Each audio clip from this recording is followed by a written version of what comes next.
Eu sou ativista, sou do Movimento das Mulheres Negras do Estado de São Paulo, sou Uhum. ativista através do grupo Gerolu, né, Ocupação Cultural Gerolu, que é não só cultura, mas também eu faço parte, dentro dessa ocupação, do Conselho Político Religioso, né?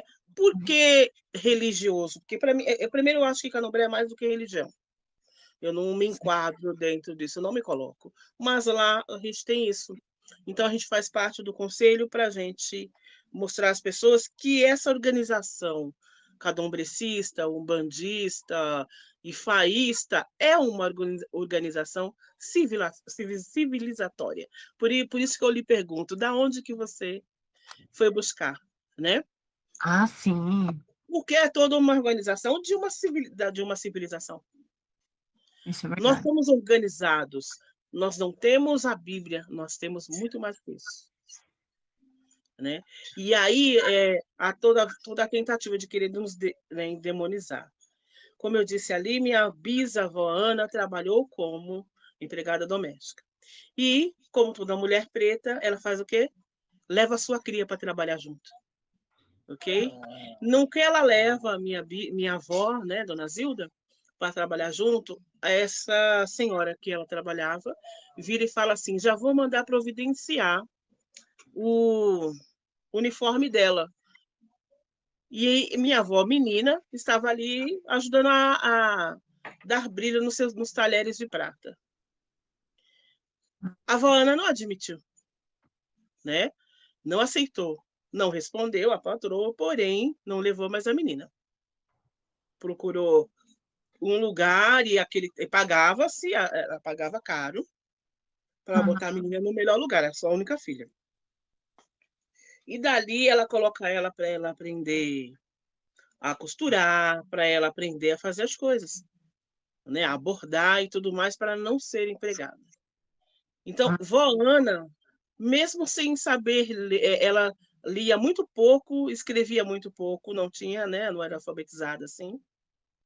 Ela quebra o ciclo na minha família. Então, quando eu me vejo dentro de uma roda, né, de pessoas ativistas, todo mundo pergunta: quem aí que a mãe ou com a avó e a avó não trabalhou de empregada? E todos levantam a mão, menos eu.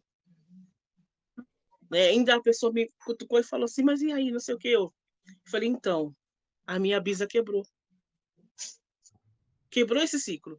E aí, quando ela quebra esse ciclo, a minha avó continua quebrando. Minha avó Uhum. continua quebrando. Aí ela bota as duas filhas dela, que é minha mãe, Lúcia, e a minha tia Ana Maria, para aprenderem outras coisas. Minha mãe continua no ramo da costura, foi aprender balé, tocar piano, né? Minha tia também, porém minha tia já foi mais para o lado da saúde, né? E se torna uma enfermeira. E minha mãe é uma modista. E aí e isso vai se quebrando, né? Quando vai chegando aqui para o meu lado e meus primos, a minha prima se torna enfermeira, eu me torno uma Yalorixá, continuo com a parte, cuidando da parte espiritual, tanto da família como das pessoas que nos procuram. E aí a outra prima já vai fazer advocacia, que é minha prima Ana Lúcia.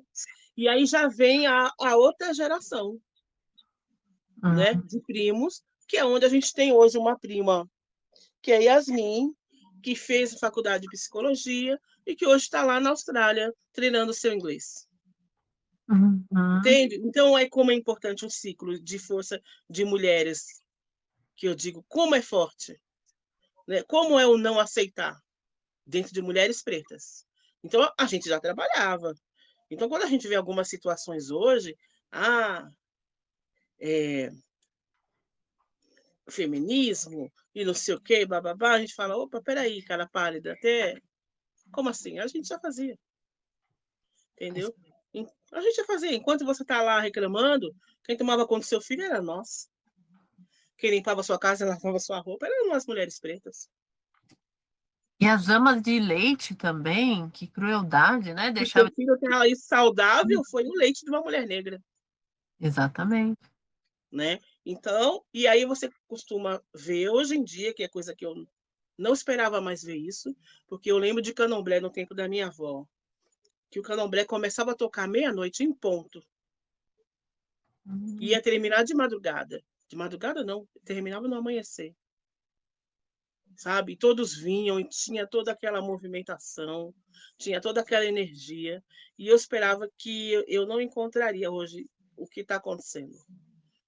Das nossas casas serem quebradas, né? Do povo ser atacado, né? De pessoas que não sabem nada de nada, se acharem no direito de querer me tocar, de querer dizer que eu estou errada. Como que você pode dizer algo se você não conhece? Ai, Não é? Eu passei um tempo indo em alguns lugares fazendo palestras. Então, uhum. foi eu, uma mulher negra, e a Lorixá. Um padre preto, estrangeiro, de Benim, Padre Assis, que trabalha na comunidade da Vila Prudente. E um pastor, homem negro, que chama Jesus, mas tem outro nome. Não lembro o nome dele, mas eu chamo sempre de Jesus. Mas um pastor negro. E aí nós somos chamados para falar sobre o Dia da Intolerância Religiosa. Dentro da agência, acho que é Green, não, GIM, que chama. E foi muito interessante a nossa palestra lá, e cada um dizer o seu ponto de vista. Os três somos amigos, nos frequentamos. Foi muito interessante você falar sobre o que é, o porquê o Dia da Intolerância Religiosa, porque morre uma mulher preta, ela morre por causa que a casa dela foi invadida e ela não aguentou, teve uma parada cardíaca. Uhum. Né? Olha o tamanho da agressão. E que Exatamente. foi feita. Olha o tamanho da agressão. E da não punição. Porque invadir é crime. É crime. Entendeu? Nem um policial pode entrar na sua casa sem ter um mandato. Ele não pode. E o quanto tem se construído esse ódio no decorrer dos anos, né? Porque você vê muito assim, a promoção. Se você quer promover o seu, você fale do seu, não, mas se quer se promover atacando outra religião que não tem nada a ver com a deles, E né? assim E o que é a religião deles? Então, né? O que é a religião deles? É falar sobre Deus, que Deus?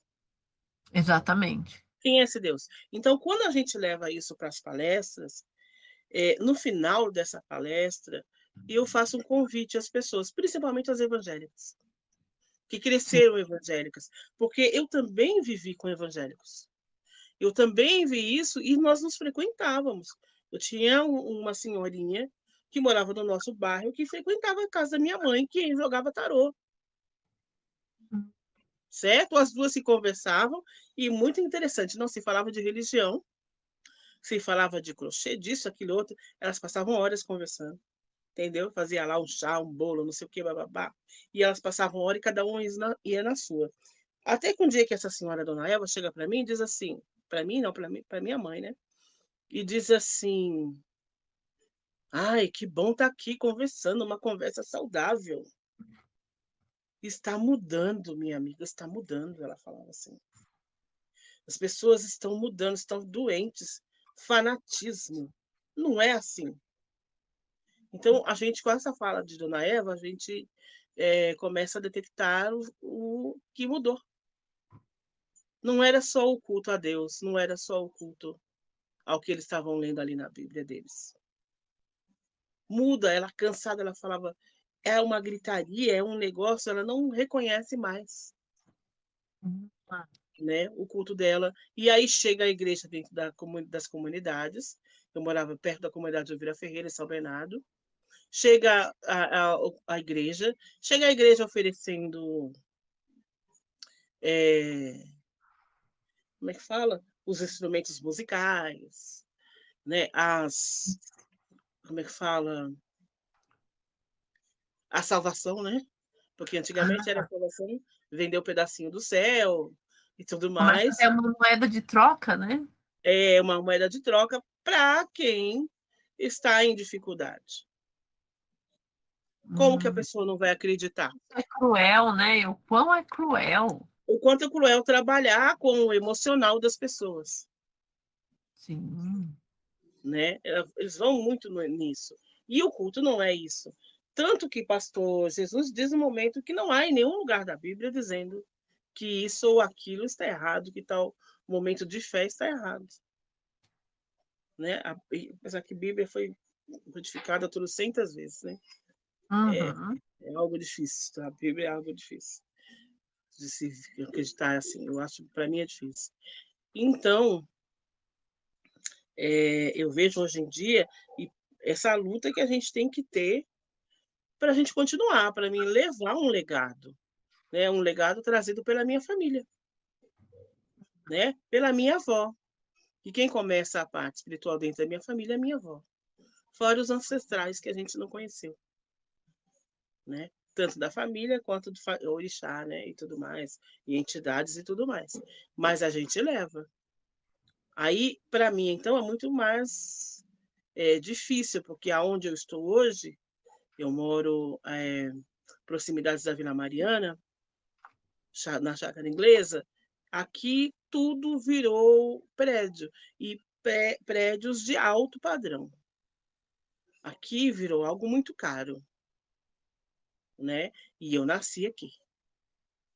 E aí eu me pego outro dia andando pela rua e tal, minha perna tinha machucado, tal, estava andando devagar.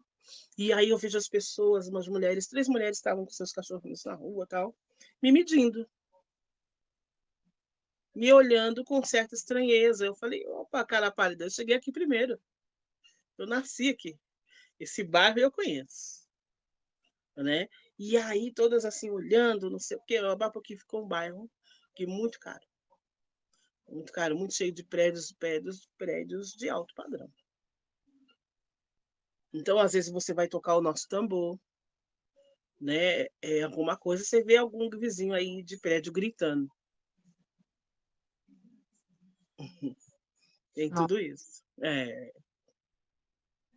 Ou manda chamar a polícia, entendendo, querendo, achando, né, que a gente não sabe dos nossos direitos e dos nossos deveres também, mas principalmente dos nossos direitos. Ah, porque não sei o quê, porque o barulho, isso, aquilo, outro, não sei o quê, bababá.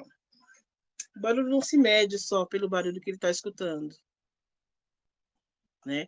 O barulho, para ser incômodo, tem que se medir os decibéis na casa da pessoa que reclamou. Então, tudo isso é preciso se obter conhecimento, se estudar, se perguntar. Coisa que o nosso povo também não tem tudo. É muito simples até, tem terreiros muito simples, de pessoas muito simples, sem nenhum grau de instrução. Porém, que tem uma sabedoria enorme dentro do conhecimento espiritual. Mas são abusados por causa disso. Então, a gente levar essa parte do meu ativismo, tá com essas pessoas e tá mostrando, olha, é possível, olha, meu irmão, vamos fazer assim, estude tal lei, se proteja. Qual religião, qual fé que você, tamanho absurdo que é dito, que você não pode iniciar o seu próprio filho,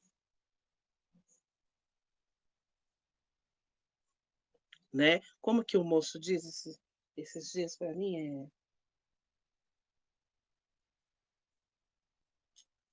Ele usou a palavra submissão. Aí eu disse para ele, o que é submissão para você? Né? Dentro do candomblé há-se uma hierarquia.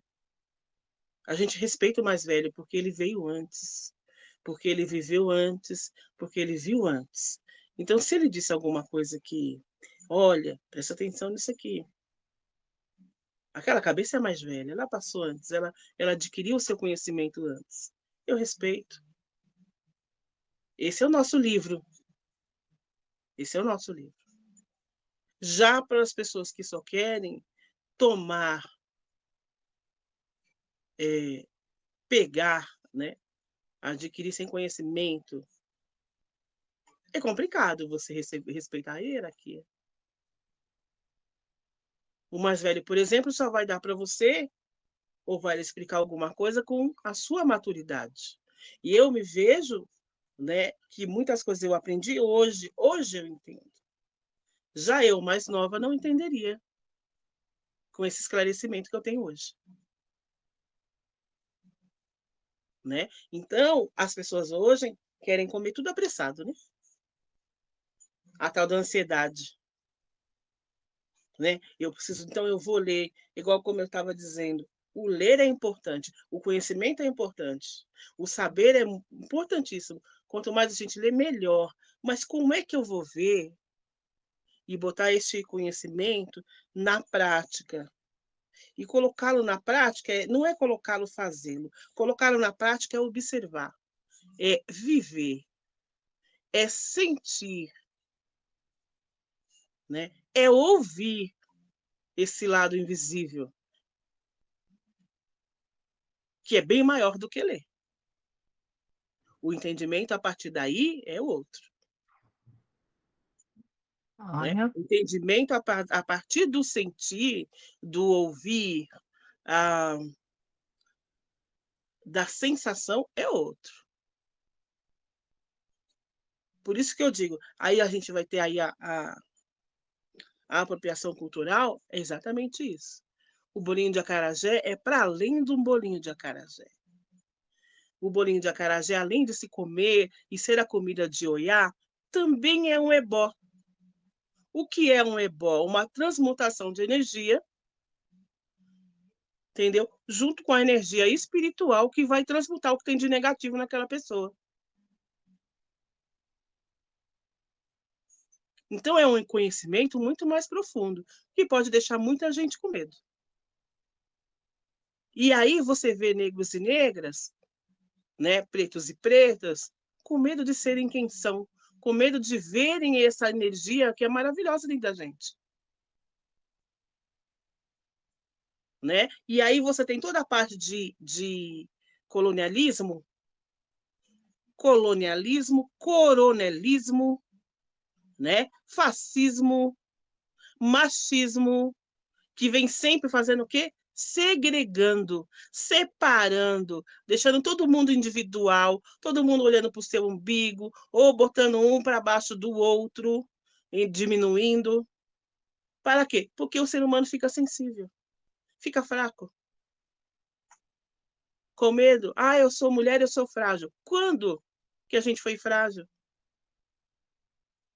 Minha avó tinha um questionamento, né? Do tempo dela, que a gente tem que respeitar. O candomblé se dá através do sincretismo.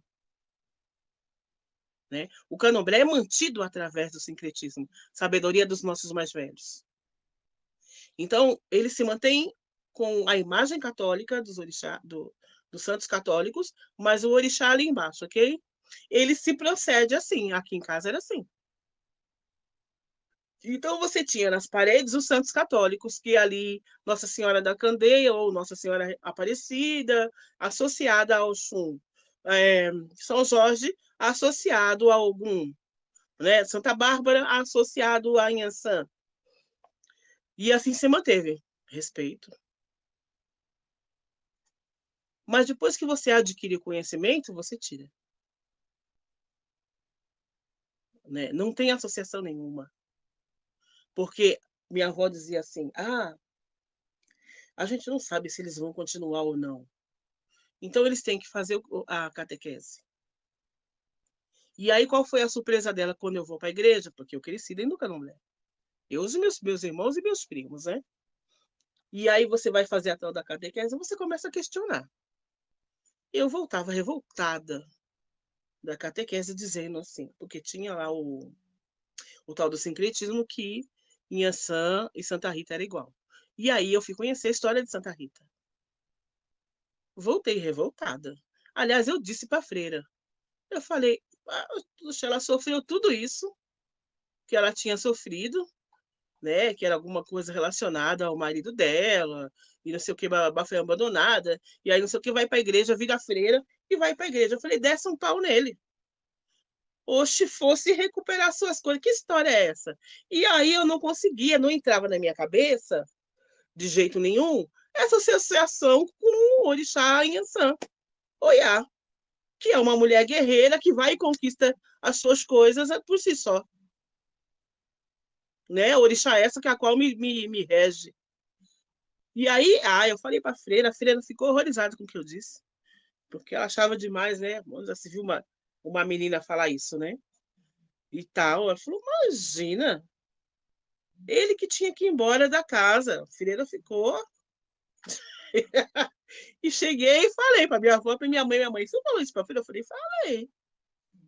Eu falei, inclusive, ela está chamando a senhora lá para conversar com ela.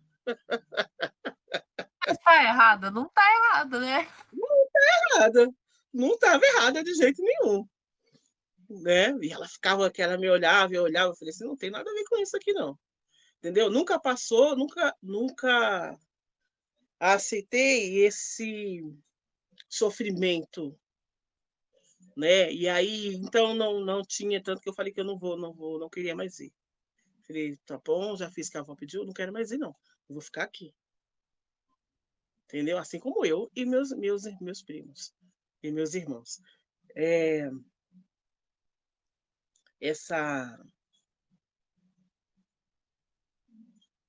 Esse fortalecimento, né? Esse saber de quem você é, da onde você vem, né? E aí, vindo da família, é importante.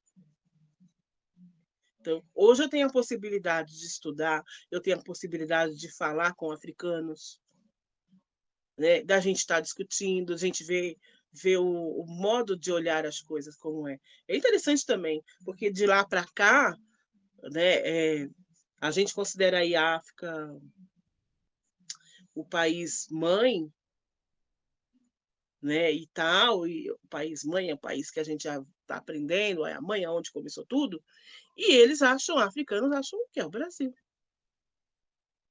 Olha o diferencial, né, do olhar daqui para lá e de lá para cá, de algumas situações.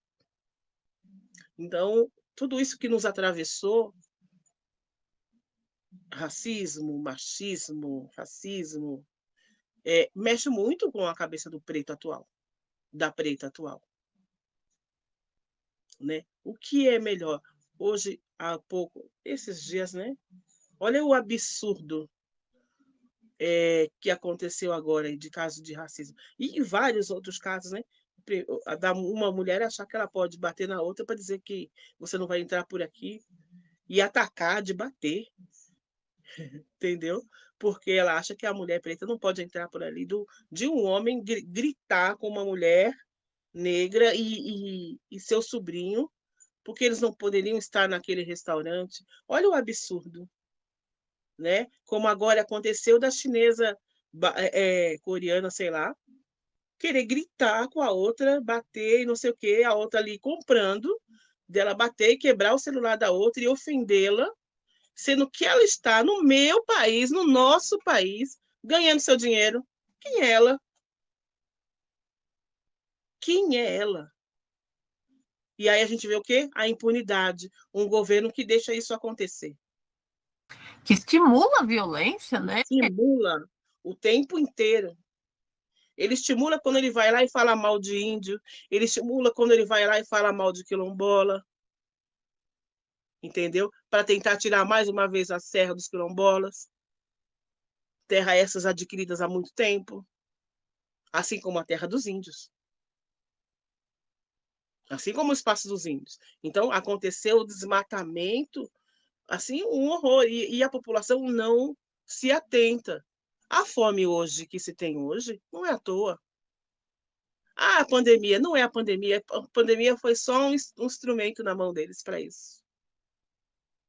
Não é a pandemia. A pandemia foi usada. Entendeu? Foi a melhor coisa que apareceu para eles.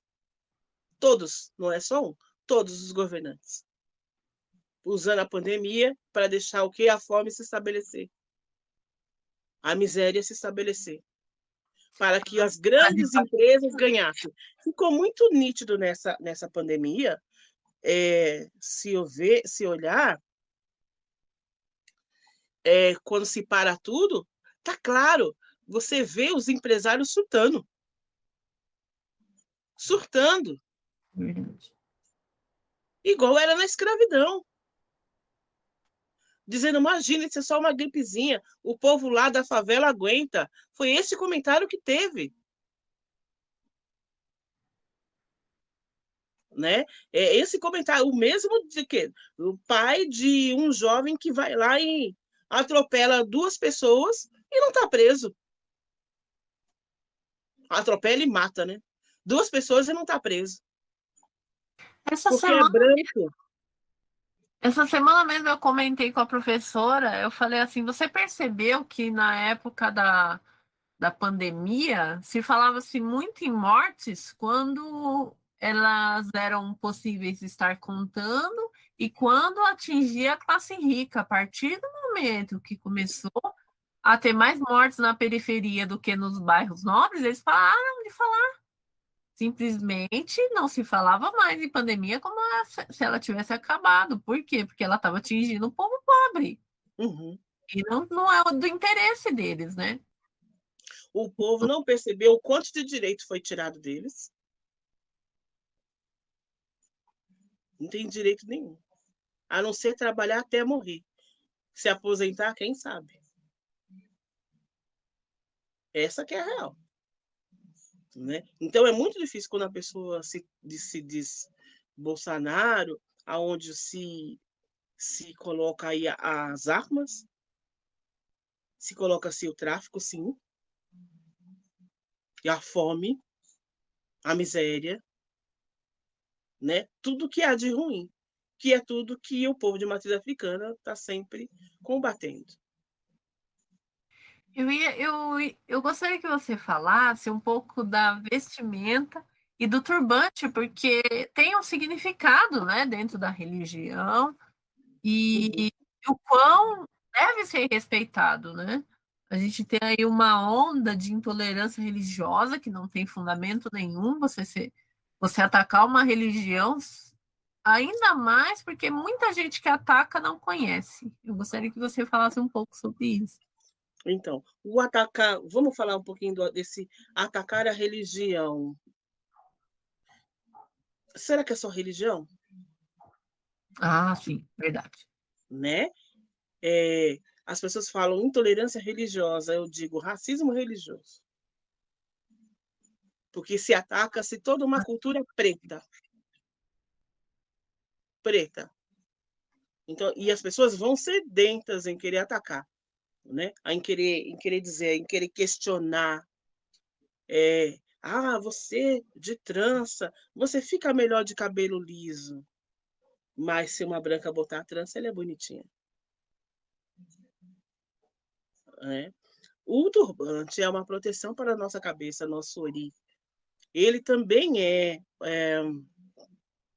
ele também diz sobre as hierarquias, né? Seria a mãe de santo, aquela que coordena, aquela que tem o axé, o poder espiritual, aquela que é a rainha daquele lugar, né? Aquela quem vai cuidar. O turbante, quando a gente fala proteger a cabeça, proteger o nosso ori, né? Ori significa cabeça, das energias que estão aí fora. Porém, o turbante também vem do lado dos muçulmanos, que o povo africano adquiriu. Entende? Então, essa possibilidade de eu estar tendo contato com os africanos, historiadores, a gente vai aprendendo. O turbante nada mais é. E sem falar que ele é lindo, né? A gente pode usar ele de qualquer jeito, de qualquer cor e tecido, que ele fica bonito. Então, ele é dito como a nossa coroa, principalmente para as mulheres.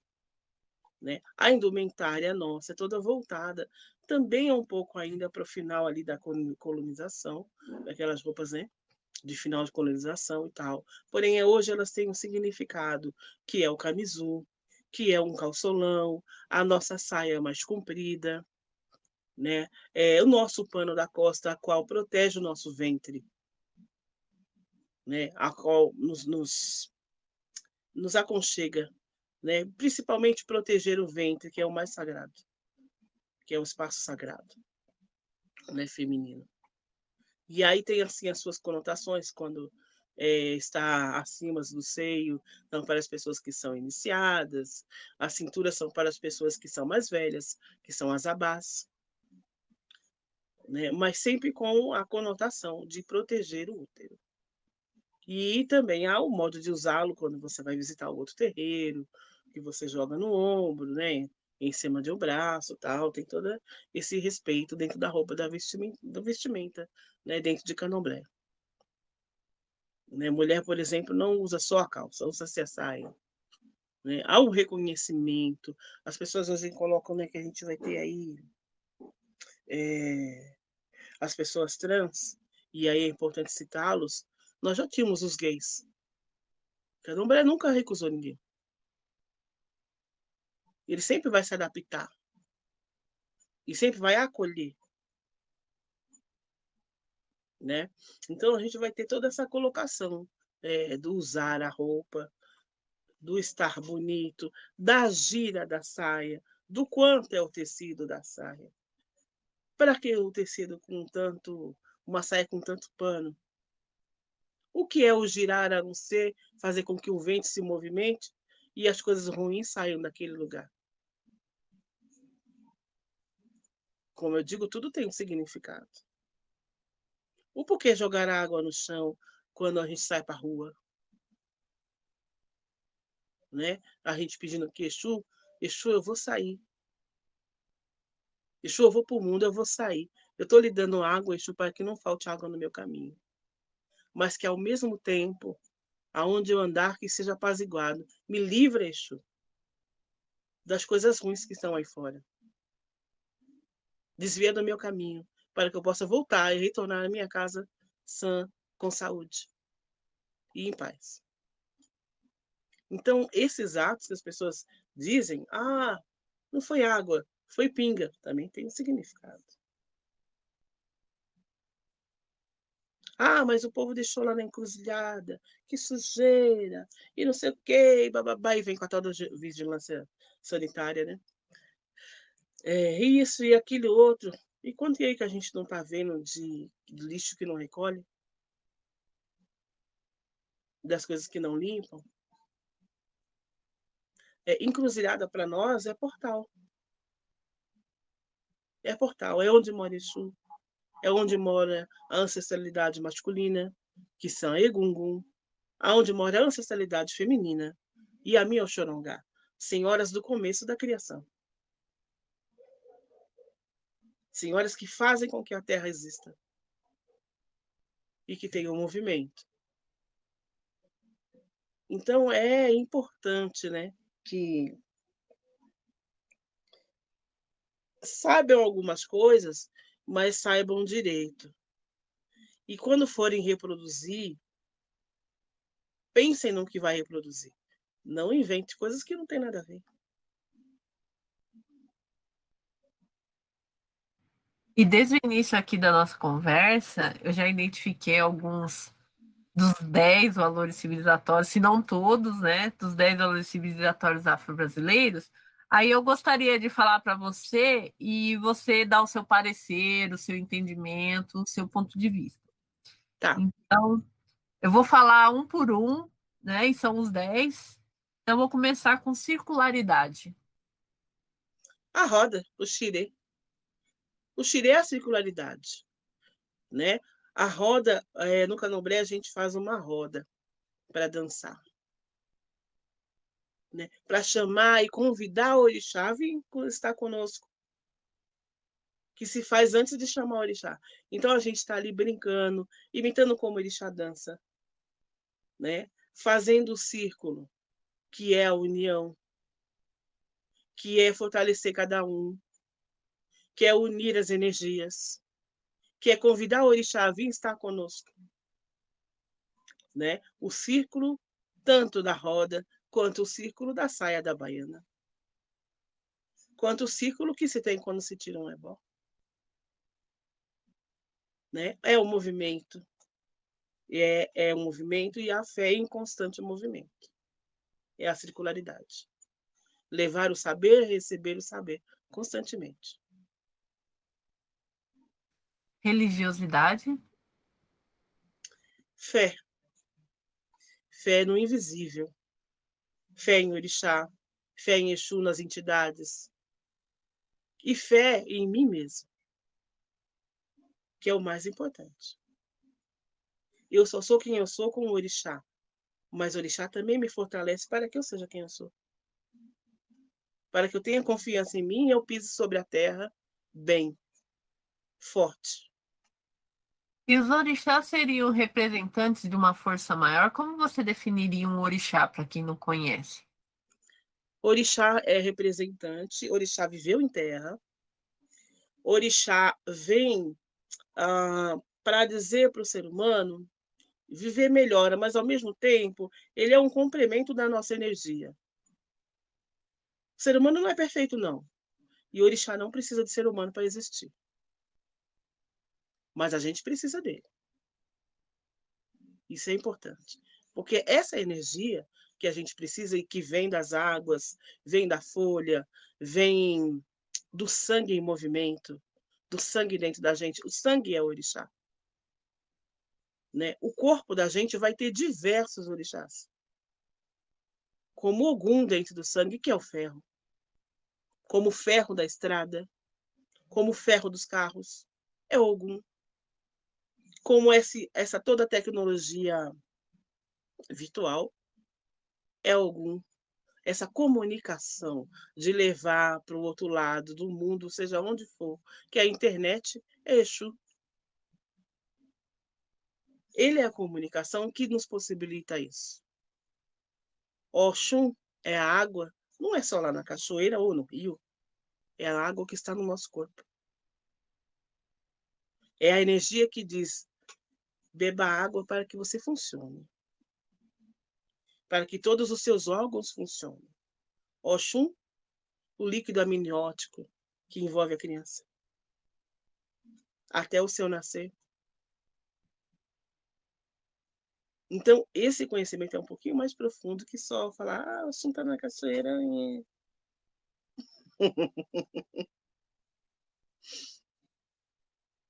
Musicalidade. Essa alegria que a gente tem dentro do candomblé. Do samba, né, também. Que a gente tem de cantar, de dançar, de fazer a poesia, de louvar, né, com alegria. Não é com medo, eu não preciso ter medo, não. Eu preciso ter alegria, eu preciso ter entendimento. Eu preciso estar aberta ao conhecimento e aberto, dentro desse conhecimento, a me modificar, melhorar a mim. Veja que eu estou sempre falando de mim, mas que eu preciso da singularidade do outro, que é tudo junto, um coletivo, o tempo inteiro. Ninguém é ninguém sozinho, ninguém é nada. Então, a musicalidade é tudo, é que o complementa, é que faz com que a alegria esteja entre nós. E beije. Corporeidade. Saber entender o seu corpo, saber as suas necessidades, saber ser flexível, saber entender que até onde eu posso ir, com quem eu devo ir, o que eu devo parar. Cuidar da minha sanidade mental, entender essa energia mental, né? Quem comanda a energia mental? Quem comanda o ar que eu respiro? Né? O ar que eu respiro, Oxalá. Quem dá a vida, quem dá o emi, a força, Oxalá. Quem cuida da minha cabeça espiritual? Ori, minha cabeça espiritual, Babá Jalá, aquele que vai me dar o equilíbrio, e o orixá que estiver ali no momento. E aí depende da energia de cada um, porque cada um vai chamar a energia de um determinado orixá. Este é o complemento. Não é signo. Eu sou do signo tal. Nada a ver. Eu preciso de determinada energia para que eu ande bem sobre a Terra. E essa energia vai me trazer sabedoria, expertise, o saber a hora de parar, de me concentrar, a hora do só falar ou do só observar. Ela que vai me trazer a verdadeira sabedoria do como eu devo conduzir da melhor forma a minha vida. E a vida dos outros, por eu ser uma Yalorixá e também cuidar das outras pessoas. Ludicidade. Ludicidade é ter essa clareza de ver o mundo, de entender o mundo, né? Entender o nosso entorno, entender o quanto o outro também precisa de mim, e não só entender a necessidade do outro, né? Não só na parte do acolhimento, ver o outro como ele realmente é. Isso é muito importante para que eu possa ajudar. Eu não posso ir com ilusões ou fanatismo. Eu preciso ver o outro de fato.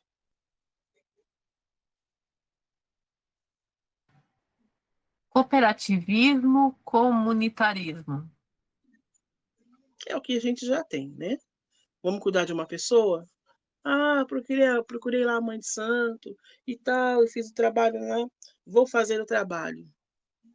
Vai ser só a mãe de santo que vai fazer? Ela é a força principal. Mas eu preciso de outras pessoas para estarem junto. Cooperativismo. Cooperativismo no fazer, no arrumar, no preparar. Preparar o lugar onde a pessoa vai dormir, preparar o banho dessa pessoa, preparar o que ela vai comer e o que a comunidade vai comer. O que a comunidade vai precisar para que a gente possa depois ir cuidar daquele ser, daquela pessoa.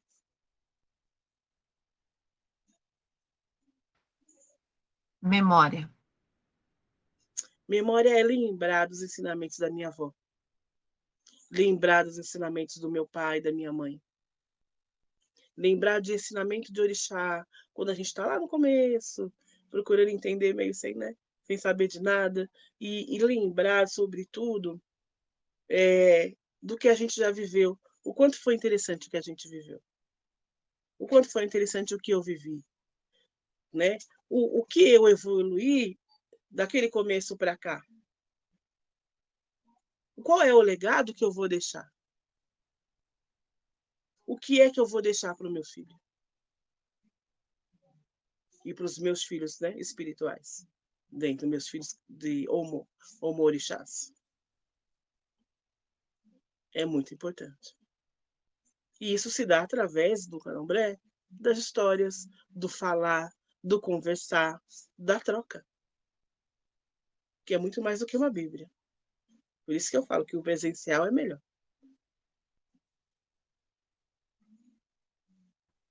Ancestralidade. Ancestralidade, eu hoje vejo como uma força muito forte, que me apoia muito, que está comigo o tempo todo, constantemente, não me deixa cair. Ancestralidade é tudo aquilo que os meus já passaram, né? Passaram sobre a terra e deixaram essa força, esse legado para eu seguir. Não só no material, no espiritual, né? A passagem, até mesmo dessa ancestralidade que a gente não foi tão perto, né? Que a gente chegou a conhecer, porque a gente consegue ali mais ou menos até a bisavó, né? Eu lembro bem vagamente da minha bisavó. Muito vagamente eu me lembro deitada no colo dela, com a cabeça no colo dela, mas não lembro mais da fala. Já minhas primas mais velhas já lembram, né? Já tiveram essa convivência maior. Mas toda essa ancestralidade que a gente conheceu e que aquela, principalmente, que a gente não conheceu e que está sempre ali te ajudando, te deixando cada vez mais forte, mas também possibilitando que eu deixe né, que eu seja essa ancestral que vai deixar o caminho aberto para o próximo que vai vir, entendeu? Deixar o caminho um pouco mais suave para ele ou ela, que ela possa entender isso e através de se espelhar para ela que siga também melhor sobre a Terra. Energia vital, o axé. Axé, vira a energia de minha mãe Oiá, né? Energia que me sustenta todo dia, que o povo fala, eita, que mulher biguenta. Mas a gente vê porque a gente está vivo, né? A gente não tivesse, né? A gente está vivo. Opa, vem cá.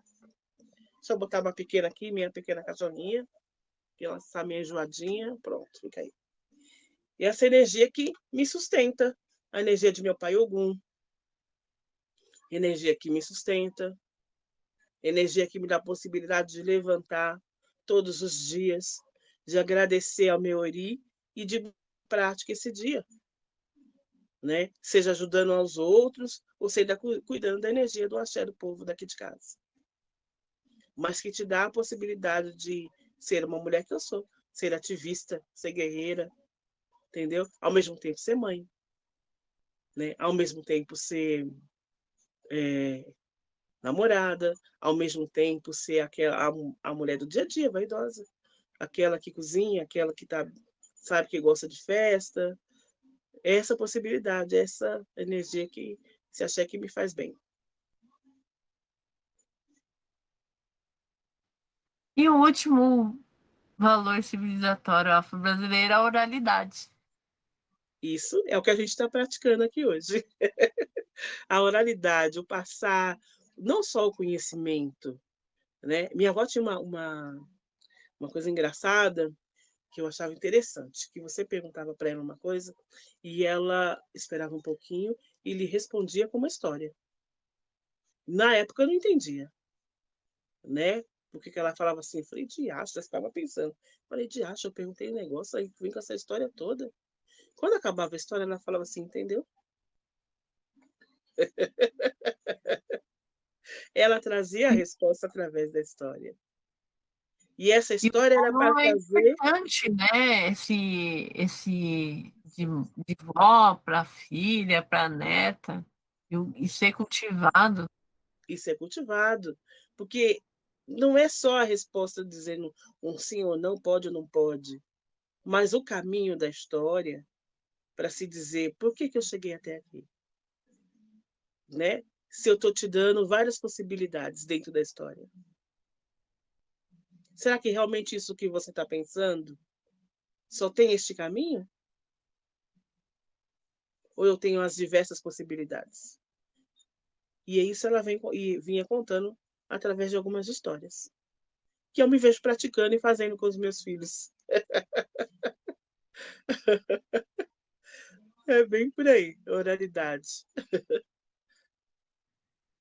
Nossa, muito bom, muito obrigada. De E nada. confesso que eu fiquei bastante contente com o resultado, com a nossa conversa. E a gente precisa conversar um pouco mais, mas eu vou encerrar a gravação por aqui. E Tá muito bom. obrigada, Marisa. De nada.